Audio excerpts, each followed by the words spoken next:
Hello guys, நான் உங்கள் Dineshkumar. Sorry for the delay. நான் அப்பீல் வீடியோ போடணும்னு நினச்சேன். வரதுக்கு முன்னாடி போடணும், ஏதாவது இன்ஃபர்மேஷன் கேதர் பண்ணணும்னு நினச்சேன். கொஞ்சம் லேட் ஆயிடுச்சு. நான் கேதர் பண்ண லேட் ஆயிடுச்சு. அதுக்கப்புறம் எனக்கும் டைம் இல்லாமனால போட முடியாமல் போயிடுச்சு.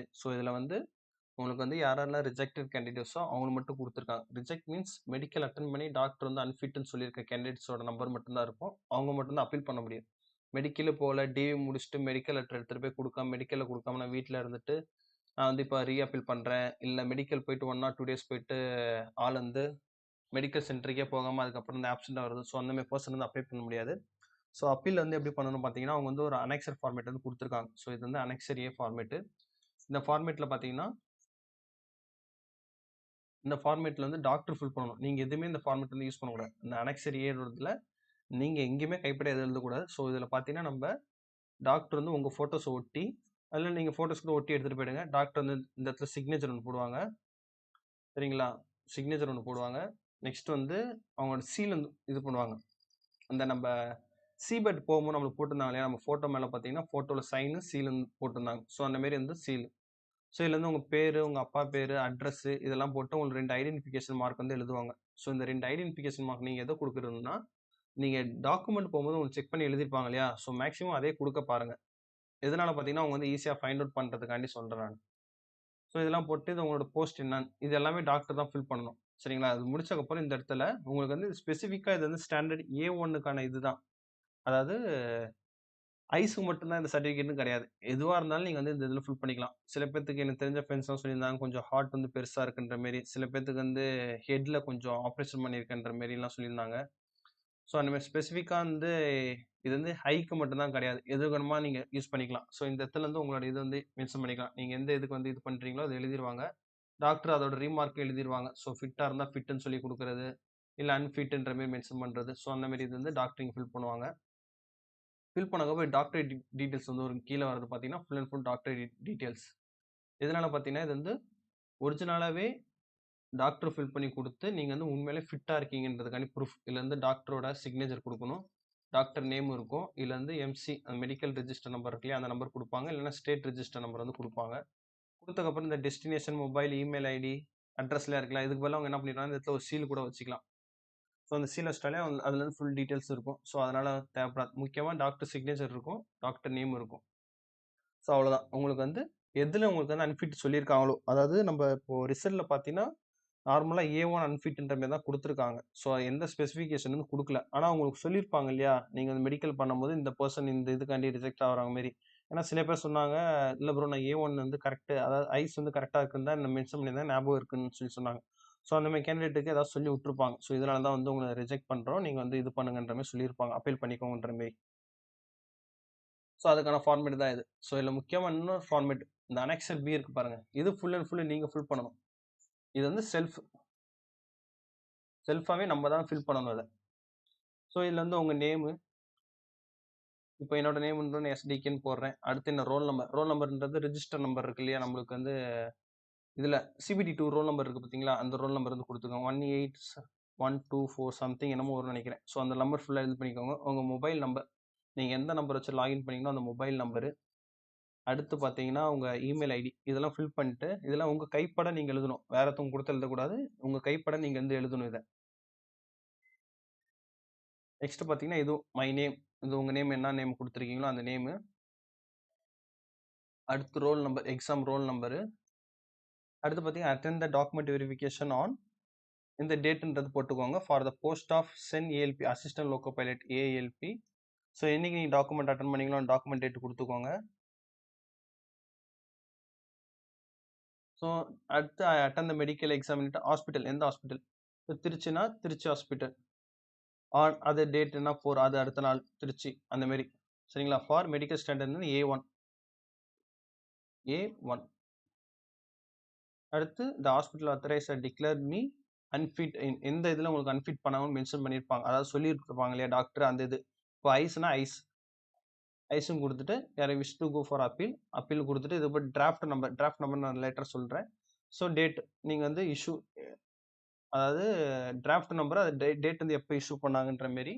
என்ன பேங்க்ன்ற மாரி கேட்குறாங்க. நான் என்ன சொல்றேன்னா, இந்த கன்ஃபியூஷனுக்காண்டி நீங்க வந்து என்னைக்கு டிராஃப்ட் நம்பர் வாங்குறீங்களோ, டிடி வாங்குறீங்களோ, அன்னைக்கே வந்து ஸ்பீட் போஸ்ட்ல போட்டுருங்க. சரிங்களா? ஸோ அதனால உங்களுக்கு டேட் ப்ராப்ளம் இருக்காது. இப்போ வந்து நான் எக்ஸாக்ட்டா ஒரு 20 டேட் போடுறேன்னு வச்சுக்கோங்களேன். இன்னைக்கு தான் நான் டிராஃப்ட் வந்து வாங்குறேன். டிடி வந்து வாங்குறேன். பேங்க் என்ன பேங்க்ன்னு பார்த்தீங்கன்னா, ஒரு இந்தியன் பேங்க்ன்ற மாரி வாங்குறேன். இந்தியன் பேங்க்ல அப்ளை பண்ணி வாங்குறோமா, டிராஃப்ட் நம்பர்னு குடுப்பாங்க. அது எத்தன டிஜிட் தெரியல எனக்கு. ஸோ நம்பர் வந்து இருக்கும் இதுல. ஸோ நம்பரு என்னைக்கு நான் வாங்கியிருக்கனோ இந்தியன் பேங்க். ஸோ இதெல்லாம் ஃபில் பண்ணிட்டு, ஸோ அகைன் பார்த்தீங்கன்னா, இதுல வந்து டிடி நம்பர் குடுக்கணும். ஸோ அது டேட்.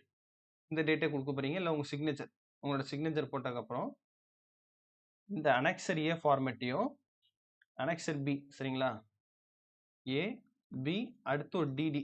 ஸோ இது எல்லாமே சேர்த்து இந்த 3மே சேர்த்து, நீங்க வந்து ஸ்பீட் போஸ்ட்ல வந்து போடணும். Speed post. இத வந்து நீங்க வந்து போட்டுறணும். ஸோ மேக்ஸிமம் ரொம்ப டிலே பண்ணாதீங்க. இந்த வர மண்டேவே போயிட்டு, நீங்க நாளைக்கே போயிட்டு பார்த்தீங்கன்னா, உங்களுக்கு எல்லா ஃபார்மேட் எடுத்து செவ்வா, புதன்குள்ள நீங்க வந்து ஸ்பீட் போஸ்ட்ல வந்து போட்டுருங்க. சரிங்களா?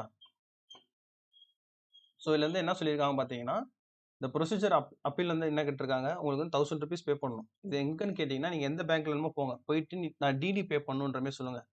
டிடி பேமெண்டபிள் பண்ணணும்னு சொன்னீங்கன்னா, அவங்க வந்து சொல்லுவாங்க. எங்கன்னு கேட்டீங்கன்னா, இந்த சதர்ன் ரயில்வே இந்த இது சொல்லுங்க. FANCAO southern railway. ஸோ இத மென்ஷன் பண்ணீங்கன்னா, அவங்க வந்து ஒரு டிடி ஃபார்ம் மாரி குடுப்பாங்க. குடுத்து அத ஃபில் பண்ணி நீங்க ₹1000 குடுத்தீங்கன்னா, அவங்க ஒரு ரெசிப்ட் மாரி குடுப்பாங்க. ஸோ அந்த ரெசிப்ட்ட தான் நீங்க வந்து போஸ்ட்ல வச்சு நீங்க அனுப்பணும். ஸோ நீங்க அனுப்புற எல்லாமே 3 டீட்டெயில் அனுப்புறீங்க இல்லையா? அனெக்ஸர் ஏ, அனெக்ஸர் பி, அனெக்ஸர் சி. இந்த 3 டீட்டெயிலுமே நீங்க வந்து ஒரு ஜெராக்ஸ் ஒண்ணு எடுத்து வச்சுக்கோங்க. சேஃப்டிக்காண்டி ஜெராக்ஸ் எடுத்து வச்சுட்டு, அதுக்கப்புறம் நீங்க வந்து போஸ்ட்ல போட்டு சென்ட் பண்ணிருங்க. ஸோ இதுல மெடிக்கல்ல நீங்க வந்து ஃபிட் ஆயிட்டீங்கன்னா, உங்களுக்கு வந்து ₹1000 வந்து ரிட்டர்ன் பண்ணிருவாங்க அவங்க. இத அதான் மென்ஷன் பண்ணியிருக்காங்க. அன்ஃபிட் டூ ஃபிட்டா மாத்திட்டீங்கன்னா, ₹1000 வந்து இது பண்ணிருவாங்க. இன்கேஸ் நீங்க வந்து ஃபேக்கா ரெஜிஸ்டர் பண்ணி, இல்ல எனக்கு வந்து கண் வந்து இப்படிதான் இருக்கு. ஸோ அட்டெண்ட் பண்ணி நான் வந்து உள்ள போயிடுவேன். ஈஸியா இருந்தா ஓரளவுக்கு மேலோட்டமா தான் பார்ப்பாங்க. அப்பீல் பண்ற மாரி யாரோ சொல்லியிருப்பாங்க. ஸோ அந்த மாரி சொல்லி நீங்க வந்து அப்பீல் பண்ணாதீங்க. ஏன்னா அமௌண்ட் வேஸ்ட்டு. ஸோ அந்த மாரி அப்பீல் பண்ணியிருந்தீங்கன்னா, அவங்க வந்து ரொம்ப ஸ்ட்ரிக்ட்டா பார்ப்பாங்க. இந்த அப்பீல் வந்து ஸ்ட்ரிக்ட்டா தான் வந்திருக்கு.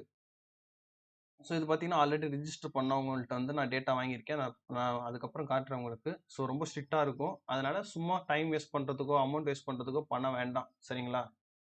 ஏன்னா, அதுக்கப்புறம் உங்களுக்கு வந்து அமௌண்ட் வந்து வராது. நீங்க ஃபிட்டா இருந்தா மட்டும் தான் ₹1000 கிளைம் பண்ண முடியும். இல்லன்னா நீங்க போயிட்டு இந்த மெடிக்கல் சார்ஜா இருக்கட்டும், சாரி ₹1000 அடுத்து டிரான்ஸ்போர்ட் சார்ஜ், அங்க ஸ்டே பண்ற சார்ஜ் எல்லாமே வந்து உங்களுக்கு வேஸ்ட் ஆயிடும். ஸோ அதனால பார்க்க வேணாம். இதுல வந்து மென்ஷன் பண்ணியிருக்காங்க என்னன்னு பார்த்தீங்கன்னா, அனெக்ஸன் பி வந்து உங்க கைப்பட தான் எழுதணுன்ற மாரி மென்ஷன் பண்ணியிருக்காங்க. சரிங்களா? அதனால தான் நான் சொன்னேன். அண்ட் டிடி அண்ட் ₹1000 அதுதான் வந்து annexure B, annexure A and DD for ₹1000 வந்து சேர்த்து நீங்க வந்து போஸ்ட் பண்ற மாரி இருக்கும். போஸ்ட்டோட அட்ரஸ் வந்து இங்க குடுத்துருக்காங்க. நம்ம டிவி போனோம் இல்லையா? அந்த இடம் தான் போஸ்ட்டோட அட்ரஸ். ஸோ அந்த இடத்த தான் மென்ஷன் பண்ணியிருக்காங்க இந்த இடம். ஸோ நீங்க போஸ்ட் ஆஃபீஸ்ல போயிட்டு இந்த இந்த அட்ரஸ்க்கு மட்டும் நீங்க போஸ்ட் போட்டா போதும் ஸ்பீட் போஸ்ட்ல. அது அது வந்து போயிடும் உங்களுக்கு டைரக்ட்டாவே. ஸோ இவ்வளோதான் உங்க ஃபார்மேட். நீங்க ஃபர்ஸ்ட் என்ன பண்ணணும்னா, அனெக்ஸர் அடிச்சு டாக்டர் ஃபுல் அண்ட் ஃபுல் இதுல பண்ணணும். ஃபோட்டோல அட்டாஸ்டேஷன் வாங்கணும். ஸோ நீங்க எந்த இதுல ப்ராப்ளமோ அந்த ப்ராப்ளம் மட்டும் நீங்க ஸ்பெசிஃபை பண்ணி நீங்க எடுத்துட்டு போனா போதும். ஸோ நீங்க அங்க எடுத்துட்டு போற இடத்துல அவங்க ரிஜிஸ்டர் பண்ணியிருப்பாங்க. எந்த இதுல வந்து ரிஜெக்ட் பண்ணியிருக்கான்றது. ஸோ அத பார்த்து உங்களுக்கு கிளியர் பண்ணுவாங்க. ஸோ இதுக்கப்புறம் நீங்க வந்து கண்ணுல தான் ப்ராப்ளம். இல்ல ப்ரோ கண்ணு எனக்கு நார்மலா இருக்குது. அங்க வந்து ஏதோ பர்ப்பஸ்க்காண்டி என்ன ரிஜெக்ட் பண்ணிட்டாங்க. ஆனா கண் எனக்கு நார்மலா இருக்கு. நான் பிரைவேட்ல எடுத்து பார்த்துட்டேன். எனக்கு கரெக்ட்டா ஃபிட் இருக்கு அப்டின்னும்போது, ஃபோன் யூஸ் பண்றத குறைச்சுக்கோங்க மேக்ஸிமம். சரிங்களா? இதுக்கப்புறம் வந்து கண்ணு நல்லா இருக்குன்னு சொல்லி யூஸ் பண்ண வேண்டாம். ஸோ நம்ம பெர்சனுக்கு வந்து சான்சஸ் இருக்கு. அதனால ஃபோன் யூஸ் பண்ண வேண்டாம் நீங்க. ரொம்ப ரொம்ப குறைச்சுக்கோங்க. எதா இருந்தாலும் ஃபோன் பேசணும்னா ஃபோன் பேசிக்கோங்க. டெக்ஸ்ட்லாம் அந்த அளவுக்கு பார்க்க வேணாம். ஸோ இந்த ஃபார்மேட் பி, அனெக்ஸர் பி வந்து நீங்க ஃபில் பண்ணி எடுத்துட்டு போற மாரி இருக்கும். ஸோ இதுல வந்து உங்க சிக்னேச்சர் வந்து போடுற மாரி இருக்கும். ஸோ முக்கியமான விஷயம் உங்க சொல்ட்டேன். ரூ. 1000 அனெக்ஸர் ஏ, அனெக்ஸர் பி. ஸோ ரூ. 1000க்கு தான் டிடி. சரிங்களா? அது வந்து பேங்க்ல போய் நீங்க டிடின்னு சொல்லி கேட்டாலே தந்துருவாங்க. ஸோ இத எடுத்து நம்ம அந்த அட்ரஸ்க்கு வந்து ஸ்பீட் போஸ்ட் போட போறோம். 3த்தையும் ஒரு காப்பி ஜெராக்ஸ் எடுத்து வச்சுக்கோங்க. ஓகேங்களா? நெக்ஸ்ட் பார்த்தீங்கன்னா, ஆல்ரெடி அட்டெண்ட் பண்ண பெர்சனோட டேட்டா இது. ஸோ அவங்க வந்து எப்போ உங்களுக்கு வந்திருக்கு பாருங்க. First TV. நான் இப்போ நீங்க டிவி போயிருப்பீங்க இல்லையா? இந்த லாஸ்ட் மந்த். ஸோ அந்த டிவி டேட் தான் இது. ஸோ அதான். இந்த டிவி டேட் 2019 அப்போ அவருக்கு வந்திருக்கு. இந்த பெர்சனுக்கு வந்து வந்திருக்கு இந்த அண்ணனுக்கு. ஸோ அவங்கள கூப்பிட்ட மந்த் பார்த்துக்கோங்க. 6வது மாசம் ஜூன் மாசம் 2019ல. ஸோ உங்களுக்கு போயிட்டு இவங்களுக்கு ரிஜெக்ட் பண்ணிட்டாங்க. பண்ணதுக்கப்புறம் அவங்க அப்பீல் பண்ணி எப்போ கூப்பிட்டுருக்காங்கன்றது பாருங்க. அப்பீல் பண்ணது பார்த்தீங்கன்னா, அது 2028 18ஓட மெடிக்கல் அப்பீல் தான் இது. சரிங்களா? எப்போ கூப்பிட்டுருக்காங்க பாருங்க. ஃபர்ஸ்ட் மெடிக்கலு அப்பீல் பண்ண கூப்பிட்டது 2019 எங்க இருக்கு? 20 எங்க இருக்கு? அதாவது அவங்களுக்கு பார்த்தீங்கன்னா, டேட் எப்போ வந்திருக்கு? ஸோ இது காலெட்டர் வந்து டேட் இதுல வந்து 10 நாள்ல வந்து உங்களுக்கு வந்து டிவி நடந்திருக்கும். ஸோ இது வந்து நான் 10 18 20ஆம் தேதின்னு வச்சுக்கிறேன்னு வச்சுக்கோங்க. ரவுண்ட் ஃபிகர்ல ஒரு 20 ஜூனு 2019. ஸோ இப்போ முடிஞ்சிருக்குன்னா, நம்ம ஒரு கணக்குப்படி ஒரு 1 மந்த் விட்டுருந்தாலுமே 7த் சரிங்களா? ஜூலை மாசம் முடிஞ்சிருக்கும். ஸோ இன்னும் 1 மந்த் விட்டுருந்தாலும் ஆகஸ்ட் மந்த் தான் உங்களுக்கு வந்து அப்பீல் வந்திருக்கும்னு வச்சுக்கோங்களேன். அதுலேருந்து உங்களுக்கு வந்து எவ்வளோ டேஸ் ஆயிருக்குன்னு பாருங்க. 2019ல இருந்து 20 மேபி அது கொரோனா டைம்னால டிலே ஆச்சா? இல்ல எப்பவுமே டிலே ஆகுமான்றது தெரியல. ஸோ கிட்டத்தட்ட 1 year gap 1 year 2 months gap விட்ட கழிச்சு தான் உங்களுக்கு வந்து வந்திருக்கு மெடிக்கல். ஸோ அதுக்கு என்ன சொல்லியிருக்காங்க அவங்க 20ஆம் தேதி சென்னை வர சொல்லியிருக்காங்க. மெமோ வாங்குறது. மறுபடியும் நீங்க அப்ளை பண்றவங்க அவங்க உங்களுக்கு வந்து மெயில் வரும். சரிங்களா? மெயில் வந்துச்சுன்னா நீங்க மறுபடியும் சென்னை போய் அந்த டிவி போன இடத்துல மெமோ வாங்கிட்டு அவங்க எங்க சொல்றாங்களோ அங்க போணும். ஸோ மெமோ 20ஆம் தேதி குடுத்துருக்காங்க. 23ஆம் தேதி திருவனந்தபுரம் போ சொல்லியிருக்காங்க. திருவனந்தபுரம். ஸோ அவங்களுக்கு எங்க பண்ணாங்க பார்த்தீங்கன்னா, சென்னையில தான் பண்ணாங்களாம். அந்த பெர்சனுக்கு வந்து ஃபர்ஸ்ட் வந்து சென்னையில பண்ணியிருக்காங்க. ஸோ அதனால வந்து திருவனந்தபுரம் நீங்க பண்ண ஹாஸ்பிட்டலுக்கு வந்து அனுப்ப மாட்டாங்க. மறுபடியும் வேற ஹாஸ்பிட்டல் எங்கேயாவது அனுப்புவாங்க. சாரி ஃபர்ஸ்ட் வந்து அந்த பெர்சன் வந்து பாலக்காடு பண்ணியிருந்தாங்க. பாலக்காடு ஹாஸ்பிட்டல் வந்து பண்ணியிருந்தாங்க. ஸோ அதனால வந்து திருவனந்தபுரம் போட்டாங்களா என்னன்னு தெரியல. ஸோ அதோட ஹெட் டிவிஷன்றனால அங்க குடுத்தாங்களா என்னன்னு தெரியல. ஸோ மேபி சென்னையில குடுத்திருந்தீங்கன்னா, உங்களுக்கு வந்து வேற ஏதாவது இடம் மாறுறதுக்கு வாய்ப்பு இருக்கு. இல்ல திருச்சி குடுத்திருந்தீங்கன்னா, சென்னை, மதுரை, சேலம் அந்த லைன்ல குடுத்திருந்தீங்கன்னா, சென்னை வரதுக்கான வாய்ப்புகள் இருக்கு. ஸோ இது வந்து ஃபர்ஸ்ட் மெடிக்கல் சரிங்களா? 1 இயர் கழிச்சு வந்திருக்கு. ஸோ அதுவரையும் நம்ம வந்து கண்ண பத்திரமா பார்த்துக்கணும். நம்ம வந்து நம்மளுக்கு வந்து இந்த தாட்டி எப்போ கூப்பிடுவாங்கன்னு தெரியாது. மேபி நம்ம லக் இருந்துச்சுன்னா, உடனே கூட கூப்பிடலாம் 30 டேஸ்ல. அந்த ஜனவரி 12 இருக்கு இல்லையா? அது முடிஞ்சு ஒரு 10 ஆர் 20 டேஸ் கழிச்சு கூட கூப்பிடலாம். ஸோ இல்லன்னா இந்த மாரி டிலே பண்ற மாரி இருந்தாலும் நம்மளுக்கு வந்து தெரியாது. ஸோ அதனால அதுவரையும் கண்ண பத்திரமா பார்த்துக்கோங்க. நெக்ஸ்ட் இந்த ஃபர்ஸ்ட் மெடிக்கல் முடிஞ்சுச்சு. இதுக்கப்புறம் நிம்மதியா இருக்கலாம்னு பார்த்தா, அப்பயும் விடல நிம்மதியா. அடுத்து ஒரு மெயில பண்ணியிருக்காங்க பாருங்க. அந்த மெயில் என்ன வந்திருக்கு? உங்களுக்கு பாருங்க 2021 சரிங்களா? அது வந்து 20 11ஆம் மாசம். இது வந்து 21 2வது மாசம். அதாவது 3 மாசம் கழிச்சு மறுபடியும் மெமோ அவங்க சென்னை வர சொல்லியிருக்காங்க. சரிங்களா? மெமோங்கிறது சென்னை வந்திருக்காங்க. வந்ததுக்கு அப்புறம் மறுபடியும் சென்னை பெரம்பூர்ல குடுத்துருக்காங்க. பெரம்பூர்ல என்ன குடுத்துருக்காங்க? 24ஆம் தேதி மெடிக்கல் குடுத்துருக்காங்க. 23ஆம் தேதி சென்னையில வந்து மெமோ வாங்கிட்டு 24ஆம் தேதி மெடிக்கல். ஸோ 2 மெடிக்கல் நடந்திருக்கு. புரியுதுங்களா உங்களுக்கு? அதனால தான் சொன்னேன், யாரும் சும்மா அப்ளை பண்றதுக்கு எனக்கு கண் வந்து ஃபால்ட்டா இருக்கு. எனக்கு தெரியுது பிரைவேட்ல செக் பண்ணா 6/9 தான் இருக்குன்றாங்க. ஆனா இந்த வாட்டி சொன்னாங்க, லைட்டா பேசிக்கா செக்கப் இருக்கும். பாஸ் பண்ணிருவான்னு சொல்லியிருப்பாங்க.